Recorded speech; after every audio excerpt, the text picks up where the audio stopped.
Ladies and gentlemen, I am your host, Keith Andrew, and this is a very special episode. It's episode 599. That's right, 599 of the Keith Andrew Network. We're now going to start season 7 in a couple of days. But with that being said, I am your host, Keith Andrew, and our new here is Alexa and Lorraine. I just want to say thank you for being a guest on my talk show. You're welcome. Thank you again for inviting me. No, absolutely. Now, for people who want to know what my talk show is about, whole point of my talk show is to show people that even with having a learning disability, I can still amount to something. And at the same time, I'm able to turn myself into an example for people out there dealing with any types of learning disabilities and disabilities. To never give up and prove people wrong. Prove to them that labels do not dictate who you are and who you're going to be. And to prove to them you step out to something. So hashtag break the labels. So that being said, half hour, 34 minutes of your time. It's PG-13, but I'm giving you freedom of say it's uncensored. So freedom of speech, self-expression. So don't use any F words, but you can say anything else you want. It's freedom of speech, self-expression, but keep in mind, it's borders PG-13. But with that being said, the reason I wanted to do a double interview is I got tired of doing one-on-one interviews. I was looking at my viewers, I was looking at the numbers, like how can I get more people active?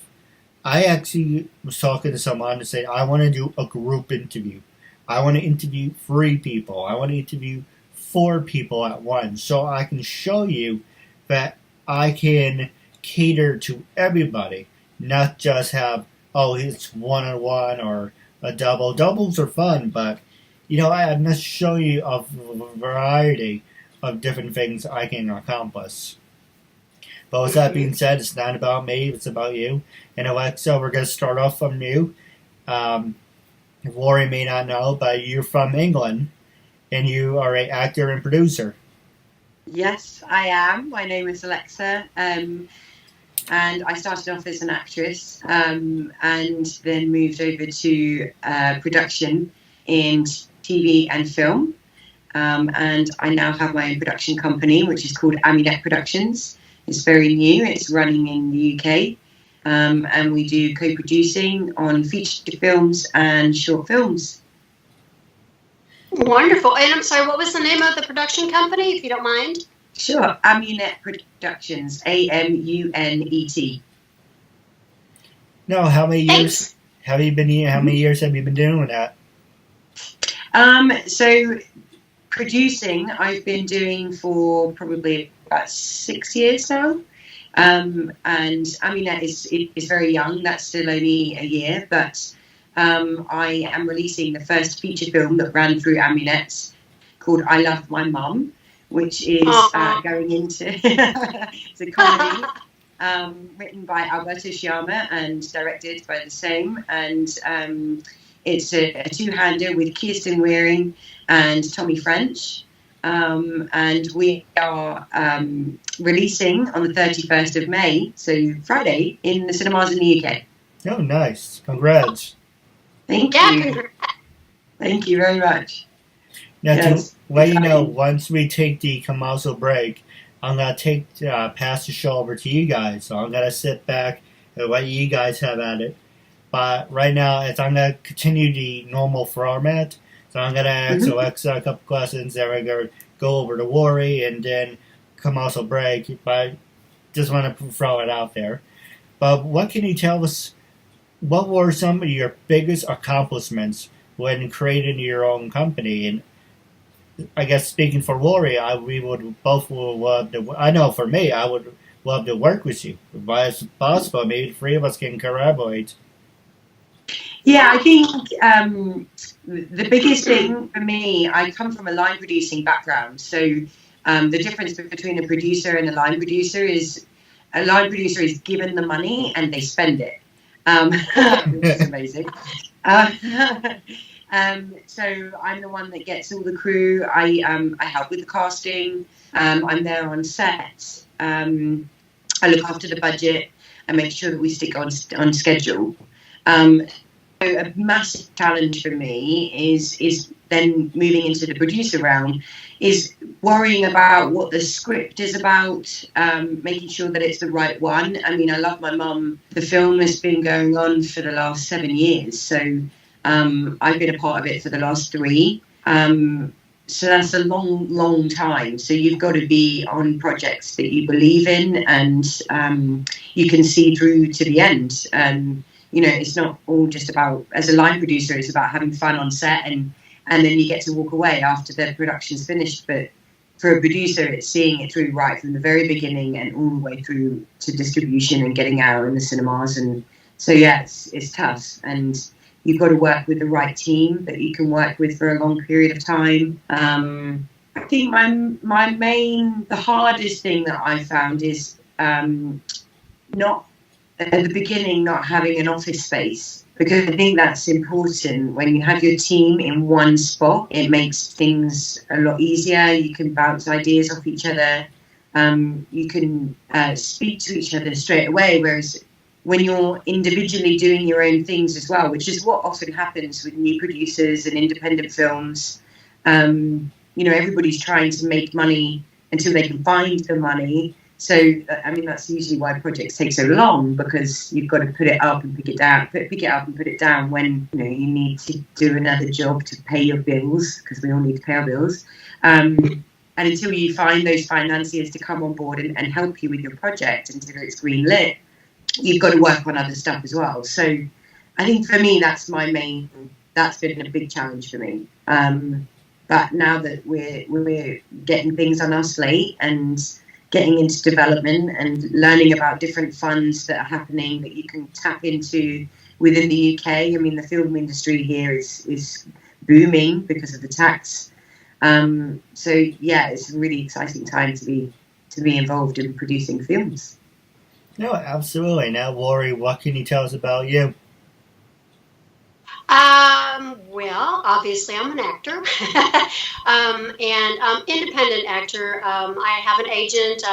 I've been acting professionally for about 12 years. It's been a little bit tougher because I'm a little bit older, as you guys can see, but I'm not old. I will never say I'm old because honestly, it really is how you feel, But what I find is that there's a lot of roles for your 20s and your 30-somethings, but not as much for your 40s or, beyond. I absolutely love it, though. I love getting on set, working with crew, working with other actors, seeing the whole project come together. It's, you've created like a baby, and then it just flourishes. And when it comes together, the whole product, it's thrilling. And personally, as an actor, I love giving to people something to entertain them, first and foremost. If I can take a person out of their world and entertain them even for 5 minutes or an hour and a half, then I have helped them. And I love having people get in touch with their own feelings and emotions.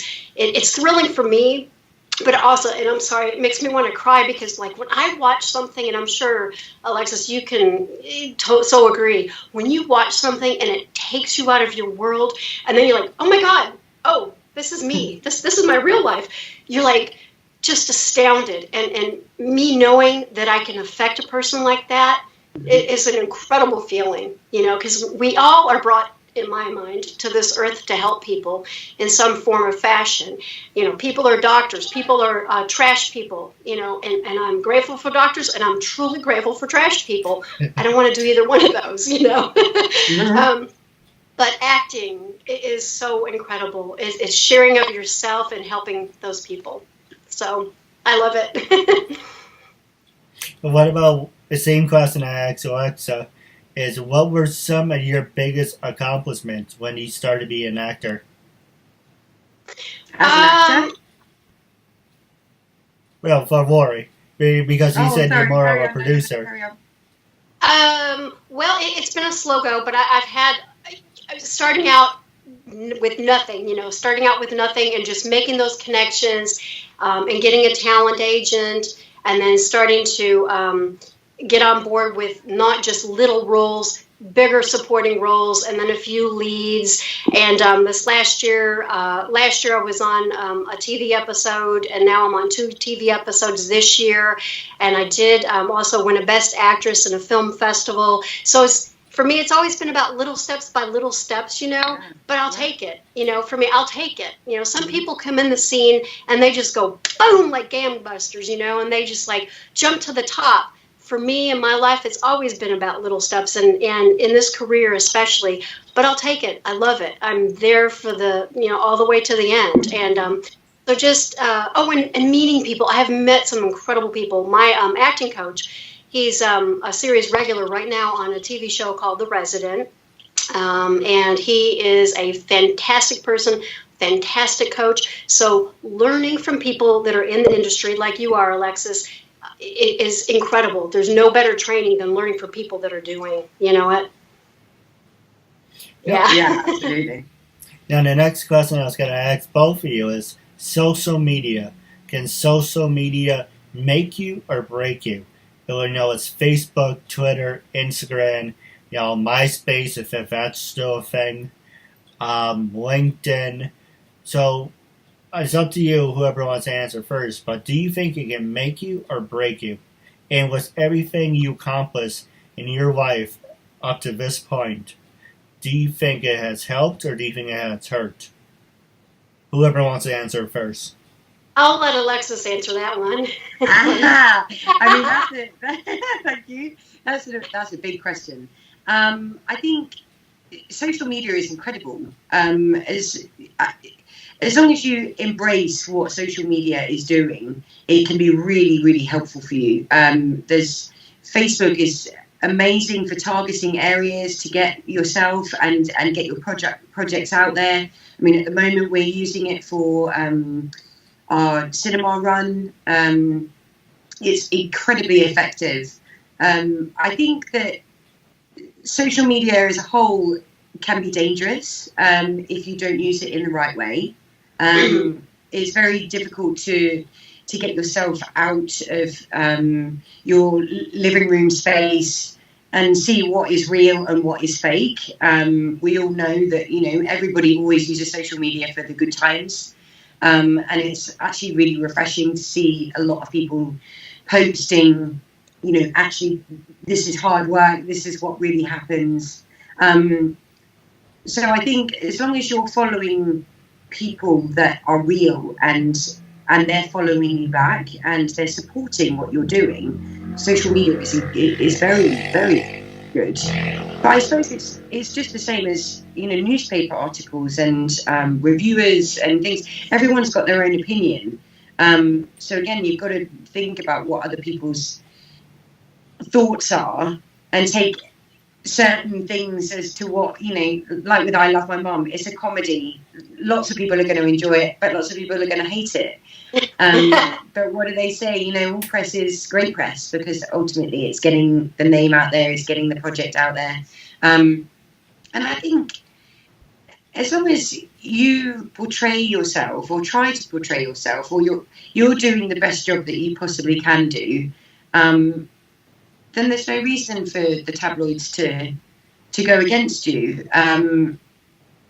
But I mean, I've never been in a situation where the tabloids have gone against me. Fingers crossed that they never do. But I've only ever seen it as being supportive. I've had social media in my life on my phone and on the internet, and I've grown up with it. So I've been able to use it as it's been coming out, and I understand it. So yeah, I think that it's a great thing. What about you, Lori? What do you think? Well, I haven't done a whole lot. I love Facebook, and yeah, I've found some wonderful connections. I mean, fantastic connections and projects that I've booked, even some good paid projects. So that's wonderful, I don't have a Twitter. I had it for like 9 months one time, didn't know really what it was about, so I need to do that. So I, as an actor, I know that I have to learn to promote myself better and learn social media more. I have 4 kids. I should say my husband and I have 4 kids, and now our youngest 2 are 14, so I'm feeling a little bit safer about using social media, but I've been very, very shy and using it a lot only because of protection for them. One film that I was on, a horror film, the director got some really great mail. Well, one piece of mail came from a prisoner, and he was asking all kinds of questions about me. That's kind of scary, So, yeah. But I've been told that I do need to have a bigger, stronger presence in social media. And I'd agree with you too, Alexis, that if you use it right, it's great. And if you do things that are positive, there shouldn't be a reason why the media comes after you. I totally agree. Yeah. No, absolutely. Now, the next question I was going to ask you guys is, what is your next goal in life? Are you satisfied with everything you have accomplished up to this point, or do you want to reach for the next brass ring?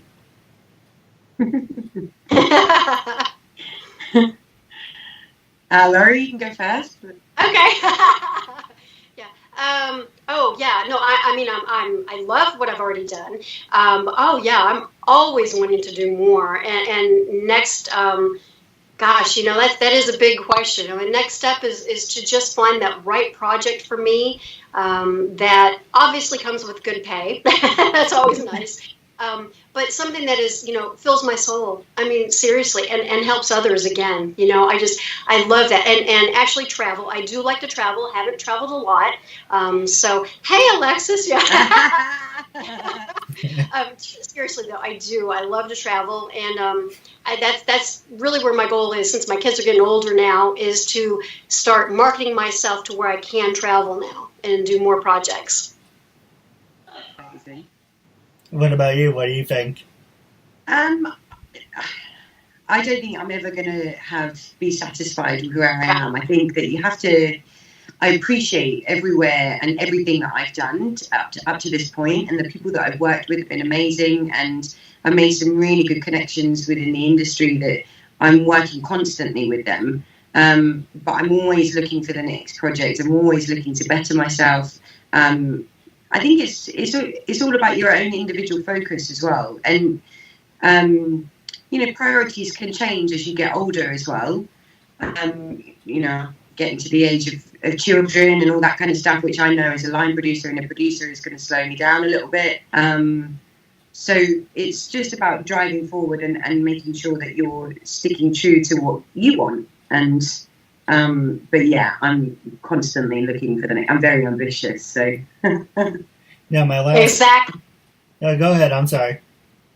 Oh, I cut you off. I apologize. I was just saying exactly. I totally agree with her.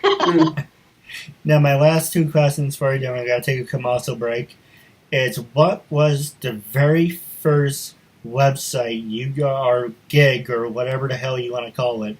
What was the very first thing that you did and said, you know what, this is going to help me for the rest of my life, or this opened the door for me? What was that very first thing that flipped the switch? That's over you, Warwick. Or Alexa. Does it have to be on the internet? No, it doesn't matter. It could be a movie, it could be a book, what? That very first thing that said, that influenced you, and that opened the door for you. Okay, well, influenced me. My parents used to take me to London because I'm from Suffolk. I live in London now and work in London, but they used to take me to watch all the shows, the musical shows, every single year for my birthday. When I was a little girl, I always used to say to my parents, I want to live in the TV. There's so many different things that I can think of that I didn't know where I wanted to sit in film and TV and theatre and singing and dancing, but that was what I wanted to do. I just knew that I wanted to do it. So I started off in acting, and I had my first professional job when I was 6. And yeah, which was really good fun. And then, did the usual dancing classes and all that kind of stuff. I went to drama school. But I think the real moment for me in what I do now is I decided that when I was acting, I was also a makeup artist. That was paying my bills, and it also helped me get a few jobs as well. But the moment for me was when I realised that to get onto set, I needed to be surrounded by people that were on set. So I needed to be with people that were understanding the TV industry, understanding the film industry. So I just walked into a post-production house one day and said, I need a job. Can you give me a job? And they gave me a job. And then, I worked there for a year, and I learned how to do the post-production side of things, which I feel now has really helped me because I understand the whole process of what it is. Once you've got the rushes, how do you get that into the edit and get it through? But yeah, that moment of having the guts to actually just walk into somewhere and say, I'm good, I need a job, give me a job, can you help me? And yeah, then the rest is history, as they say. What about you, Lori? Wow. Well, I was going to say, you have more than guts, honey. Oh, gosh. Well, first of all, let me give you a little background. I'm a twin myself. And I have. Oh, you are? Oh, great. Yeah. And so, growing up, I have a twin sister. And I have older siblings. And growing up, twins are always vying, to get people's attention. It's just kind of innate in us. And in 6th grade, I was in the play Oklahoma. And I loved the audience feedback. I'm like, ooh, I'm somebody, So, and then so in middle school, we moved from New York to Texas. You want to talk about a big change? Woo! It really was. New Yorkers in Texas, we got made fun of because of our voice, things like that. So naturally, I joined, drama club, and I did this wonderful pantomime show, which had rock and roll music, and it was so much fun. And I thought, okay, this is it. This is where I need to be. Well, fast forward, went through high school and drama and everything, and fast forward to the adult life when you have to pay your bills. And then you start, having relationships, and then you start having kids. Well, I told myself, I think it's time to put the little acting shoes away and, become a real adult. So I talked myself out of it.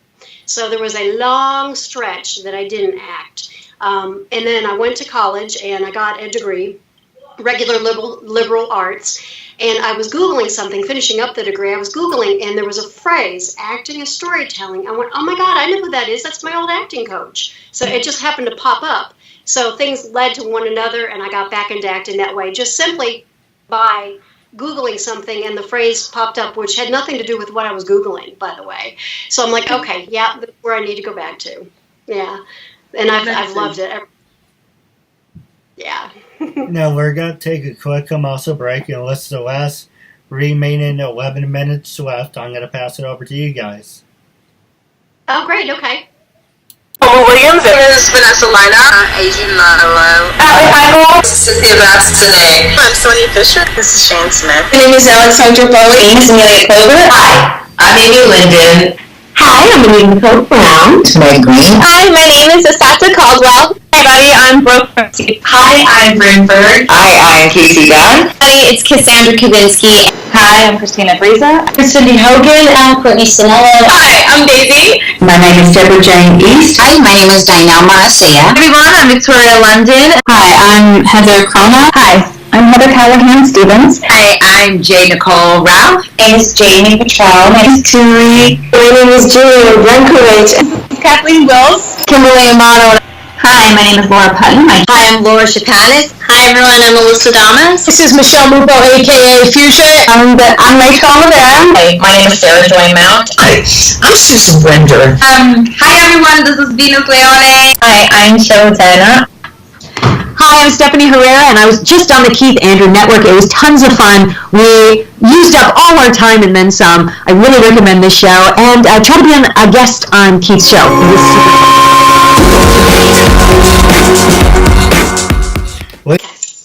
Ladies and gentlemen, welcome back to 599. That's right, 599. This is the end of Season 6, and the next time I do an episode, I have a different, similar set behind me, but it's going to be a little bit different. But it will be the start of Season 7, on the road to 700.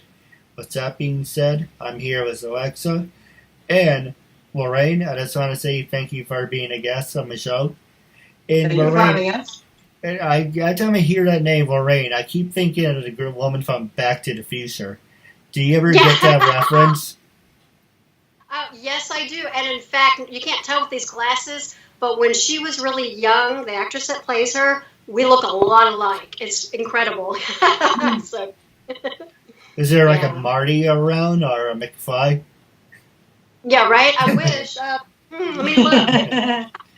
But with that being said, I'm going to pass it over to you guys. You can ask whatever you want. Remember it's PG-13, but it's freedom of speech, self-expression. So have on at it. Okay, yes, Alexis, I was going to ask you, is there a genre you like the most? I know you've talked about your comedy coming out, but is there a genre you like better than another or not? Yeah, there is. Me personally, I like drama. I like something that's got meaning to it. I've produced a lot of horrors purely because they're commercial. They get your name out there. You get the director, the writer that I work with, Tom Payton. He's now got quite a big following in the UK purely because of the horrors that he's written and directed. But now we're both moving off into different scopes of what we actually want to do. And my ultimate dream is to film a World War II film, which at the moment Tom's writing. So that's really exciting. Yeah, but I've worked on TV, factual entertainment. I do a lot of documentary work as well. Things that are helping people to understand other people's stories. That really excites me. Things that are on TV at the moment. This Is Us. Yeah. Oh my gosh. To be a producer, even to act in that is an amazing series, and I'm very happy to hear that they've just been extended as well. It's amazing. Something like that is definitely what I would love to produce eventually. Yeah, that's fantastic. And I'm like you too. I absolutely love comedies. I love all genres, although I have to admit, hopefully nobody's really listening this much. I've been in so many horror films. I don't care for them. Yeah. I'm not into torturing people. However, what is interesting, my name's Lorraine, as you guys know. My nickname really is Sweet Lorraine. I love people. I love helping people. That's really who I am. But I could do a damn good, mean, evil person. I can kill. Although I don't really like watching them, So yeah. But I'm the same. I produce them, and I don't really like watching them either. But just from a producer's perspective, especially for independent, there's you can make a horror work with one location, which pulls your budget right back down. You don't have to have too many costs, which from where I'm standing, that's very helpful. Exactly. And a lot of young people, they do like to do horror for that reason too, because it's more affordable. So yeah, absolutely. I love My Mum, the comedy that I'm releasing this the end of this week. That was a £2 million budget, and we went all over Europe. We were in Italy, Spain, Morocco, and then 2 weeks in London. It was a 7-week shoot. And then obviously you've got the edit after that. So that's a lot of money. But when you've got all of those different places, that is not a lot of money. So we still did it on a shoestring and tried to, get in as much as we possibly could. So it just depends on what your script is offering you and how many people are in it and where you're going. Yeah, comedies are fun. Yeah. I haven't done a lot of comedy myself because drama's a little bit more my forte, only because I know comedy is tough, and that's what I'm working on now. Comedy is very tough because it's very rhythmic, it's very time specific, as I'm sure you saw with filming it, so I love comedy. And some people say, no, you're a little bit funnier than you realize, Lorraine, but I think it's just because I gravitate more towards drama, so anyhow. Right, okay. That was going to be my next question, is if you've traveled a lot. Well, obviously you answered that, so that's great. Have you been to the U.S.? Yes, my family live in the US. Oh, okay. Yeah, so I have a cousin that lives in New York, and then some of them live in Arizona, and some in Florida and South Carolina. Oh, gotcha. So yeah, I've been very lucky to have travelled around the US a lot. But I've worked in some really cool places as well. Sent crews to Jamaica and been to India to film. Nice. So been Morocco and all over Europe. So yeah, it's been really good fun. Oh, cool. See, that's so interesting. And I know that also presents a lot of problems. It can, but it's all things that you learn to, I know, that you learn to just push through and make it work. And that's the other thing that is so incredible when you have a film and you have to work everybody has to work through all the problems that pop up, but somehow you do it. And that's incredible. Yeah, the magic of getting a team together, especially when nobody knows each other, and then by the end of it, you're like a little mini family. It's a journey that you all go on, and it's really exciting, and it's really beautiful to see that, and see how the script just comes alive. It's not just TV and film; it's theatre as well. Doing a simple read-through with people for the first time, it's just incredible to see the words come off the page. Yeah, it's nice. It's really good fun. I was good. Go ahead. I'm sorry, I didn't mean to interrupt. Oh, no. I was just agreeing. I was going to say, Alexa, if you're interested, I know you're a producer. Maybe you would like to interview me one day or do a documentary about me. Yeah, absolutely. I mean, what got you into TV and film? What made you want to do this? Yeah. Well, I know Lori asked me this when you walked off on camera, but I asked if we can talk about it on the air. I know a lot of people ask me. Long story short, I read and learn at a 5th grade level, and unfortunately, I'm on the spectrum of being retarded. And I just got tired of having that label. And I use my brother for an inspiration, and I use my dad for an inspiration. He met a lot of famous people. He had Rudy Giuliani. He was on the float. He met the astronaut. He met Tony Bennett. He had lunch with Al Pacino. He had Wesley Snipes in his class. Around the corner, J-Lo went to school. My dad kind of influenced me, and same with my brother. It started with my birthday list. A lot of people say it's really stupid, but long story short about it, when you turn 21, people are like, it's the most special birthday you can have. You live only once. You might as well get something or do something you're going to remember. I'm like, well, I don't drink. I don't smoke. If I have to die, I would like to have a couple of famous friends. And I was told, I keep trying to keep it PG-13. I was told to go F off. I called a lowlife, parasite. People don't want to deal with people like that. So I said, okay, well, I still want my birthday list. How can I still use it, but go a different way? And I got tired of the calm season, was sitting around with my family. And my brother used to be like, I don't know what to do with my life. I don't know what to say. And my dad and my mom used to say, go talk to your brother. He knows people. Go talk to your sisters. He can give you ideas. And I'm like, what about me? It's like, what about you? You're not educated. You're not qualified. You don't shut the hell up. You don't listen. You don't listen. You do whatever the hell you want. You can't hold down a job. And you're not capable of doing anything, so you're going to be a burden, and we're going to probably put you in a group home for the rest of your life. So I said, screw it. I'm going to show you with a learning disability, who look at someone who reads and learns at a 5th grade level. I'm going to show you, look at what I'm able to accomplish. And for the past 6 years, I've been doing this. Long story short, I was doing... when I first started, I did 72 phone interviews. Don't ask me why. It seemed like a good idea at the time. And I was still having panic attacks. Like, I hate talking on the phone. And so I was still having panic attacks. It's just ridiculous. They're not in the room with me. And I'm still having anxiety. And so I did it over. So what you see on the camera is your reflection. That's what the camera picked up. In season 2, it's pretty much, this was the camera I record from the computer screen. Someone came across my brother and said, "Oh, we came across your brother's episode.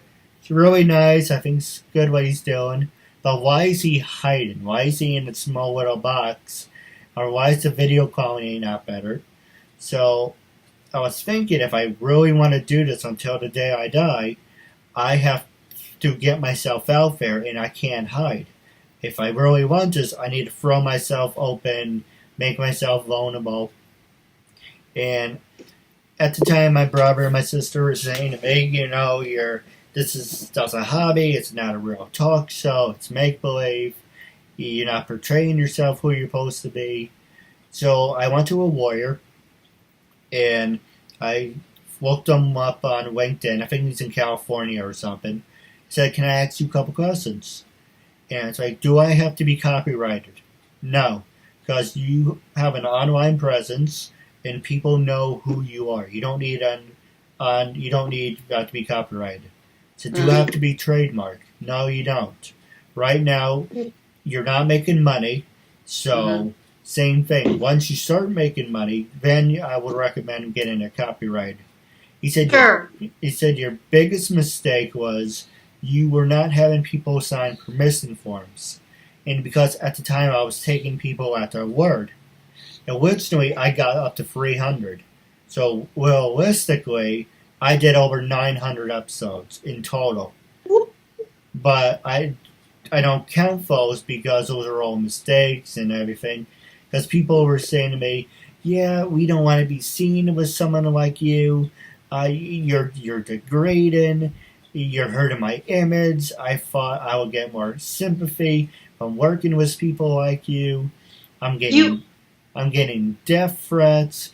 We're going to sue you. We're going to do this. We're going to do that." So I was called uncensored. If you watch my early work, I referred to myself, "This is Keith Andrew, and you're watching Uncensored." So I said, screw it. I took all of them down. I wrote up a permission form. It said, "I'm paying for the Keith Andrew Network name. That's what I'm going to be from now on." As I said to you, it's uncensored. So yes, I am keeping that theme of freedom of speech, self-expression, say whatever you want. But it's the Keith Andrew Network. And here's the permission form. Funny enough, I interviewed a lawyer, like I do a lot. I interviewed everyone. She said, "I don't like your permission form, but I like your message. I'm going to write one up for you." And that's the one that you guys signed. It's because she wrote it up and says, now it looks more professional. And now people who want to make idle threats say, "Nope, sorry, I give you this. If you say 30 days, Keith, we thought about it. Can you edit it? Can you shorten the episode? No problem whatsoever. You have 30 days. But don't wait a year, 2 years later and say, yeah, you know what? I'm not getting any acting roles, or no one's got to cast me in your acting roles because I did your stupid interview. Take it down." That's bull. No, I agree. And we're going to take it down. We're going to sue you. Say, "Nope, you said 2 years ago, you signed it, and this is, am I right? This is your handwriting. Did you or did you not sign it?" "Oh, yes, I did." "Then shut up. If it wasn't important, bitch and moan after 2 years later, I didn't force you to sign anything. I said, I don't do interviews with people who don't sign permission forms." And you're like, okay. And now just because a little birdie got in your ear saying, "I can't get you any acting roles because you did a degrading talk show with this person with disabilities." And here's my favorite thing. This woman came to me and said, 5 years ago we did an interview, and now my agent's telling me to tell you take it down. Okay, did you tell your agent you signed a permission form? No. Did you tell your agent what my show is about? Bless you, my cat just sneezed. Did you tell what your show is about? No. Did you tell your agent anything about me? No. Okay. Well, of course your agent's got to do that, but I said I will edit it. I will rewatch it. If I said anything inappropriate, I will take it out. If you said anything stupid, I will take it out. But once you sign that permission form, I don't care if you blow wooden nickels out of your ass or spin on top of your head. Once you sign it, it's a done deal. Because I take this very personally, and I want to do this to the day I die. I'm not going to have some jackoff come around and say, yeah, my agent said I was going to be on Fox News, but then he saw your interview, and now Fox News doesn't really want me on your show. And it's like, did you tell them about disabilities you're working with? Someone who reads and learns at a 5th grade level? No. Why? Because it's not important. I don't know. I said to my sister, you can't fake, well, she says to me, you can't fake stupid. But it's kind of like, you sign it, man up to it, or woman up to it. But anyway, that's my stupidity that I had to deal with for over the 6 years. People making idle threats to me, or have my brother or sister poke fun at me. But like I said, I'm not saying this to be cute.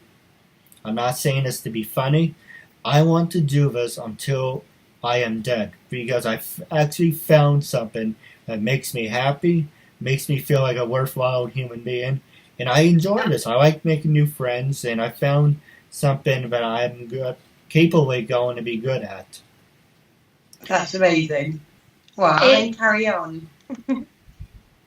I totally agree. I think that you're extremely articulate, and I think that you have a wonderful show here. And again, thank you for interviewing me, and thank you, Alexis, for your time too. Thank you. Yeah, you're welcome. You have a passion for it, and you're right. And you made the comment, your stupidity just a second ago. It's not stupidity. It's called naivety, or just something you didn't know. We've all been there. Trust me. Trust me. So you learn and you move forward. And you're right. Don't let anybody ever talk you out of doing what you know is in your heart. Mm-hmm. Not ever. No, absolutely. Now, I do have a couple questions for you guys off the air. But wrapping up, my last 2 questions for you. When I first approached both of you to be a guest on my talk show, what was your first reactions?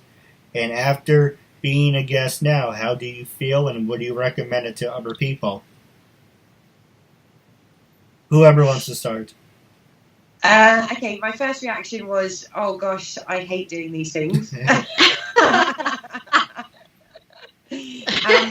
But, I guess when I worked as an actor, it's about working in front of the camera. Now as a producer, I'm behind it. So it's all the promotion that we're doing for the new films, I've got to get back out in front of it. So this is good for me. And I've loved this. This is brilliant. And it's a really good idea. And it gets us talking. I mean, we're talking across a massive pond. And just think that's really clever and cool. And, you never know. You never know where things will take us and what we'll be working on next. So, yeah, it's a brilliant idea, and I love it. Well done.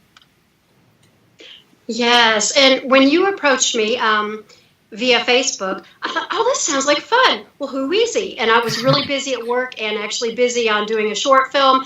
And so just a few days before we decided to actually do the interview, I was like, oh, I got to check him out more. And another friend of mine said, well, you sure he's not a creeper? I'm like, thanks. I don't know. So, because you got to watch out for those people. So then, I pulled up your website. I listened to the several of the interviews. I saw who you were, and I thought, okay, good. My first gut instinct was this is going to be fun. I'm going to do it. Was right. And yes, this has been fun. And Alexis, you're right. We have to get more used to being put on the spot and interviewing, and especially if it's not a prepared interview. So this has been really good for me too. Yeah, definitely. This is brilliant. I really enjoyed it. Thank you very much. Oh, absolutely. My last question for you guys is, actually, I asked my last question first. So my last part is, how can people follow you on social media? Are you on LinkedIn, Twitter, Stage32, or any websites that I did not mention? I am on all of them. I have to be on all of them. So it's Facebook, Instagram. Instagram's my favorite. I'm on Twitter. I'm on LinkedIn as well. Those are the main ones in the UK. Instagram is mainly the one that I'm on, and Facebook. Great. How do you spell your last name, by the way? I'm going to have to write this down so that way I can do it. Yeah. Sure. So it's Alexa, Alexa, Waugh, Waugh. Oh, 1 second. Of course, the pen doesn't want to work. Well, don't worry, because both of you are on Instagram. During the interview, I will have our Instagram names. Amazing. Oh, great. Okay. Alrighty. So I'll be able to find it that way then, right? Yeah. Yeah, absolutely. Yeah, and then obviously I'm on Instagram and Facebook for Amunet Productions as well, so you can check me out on that too. Oh, great. Well, I'm on, Instagram, obviously, Facebook. Don't have Twitter yet. Snapchat or Snapchat, whatever. LinkedIn, definitely. And also, I don't know over in the UK, but IMDb. Of course. Internet Movie Database, definitely. I use that a lot. And then, of course, through my agent, Linda McAllister Talent, here in Dallas, in Texas. That's how you can find me. Amazing. And by the way, what was your son's name that just made a special appearance? Yeah, he just closed the door behind you. I don't know which one it was. It was one of the twins. They probably opened it, went, oh, and shut it, right? Yeah. Brilliant. Well, stay tuned for Off the Air. Do you have a couple questions? But it was a real honor and privilege having both of you on the show, and I'm looking forward to part 2 down the road. Thank you. Thank you very much. That was brilliant. Thank you.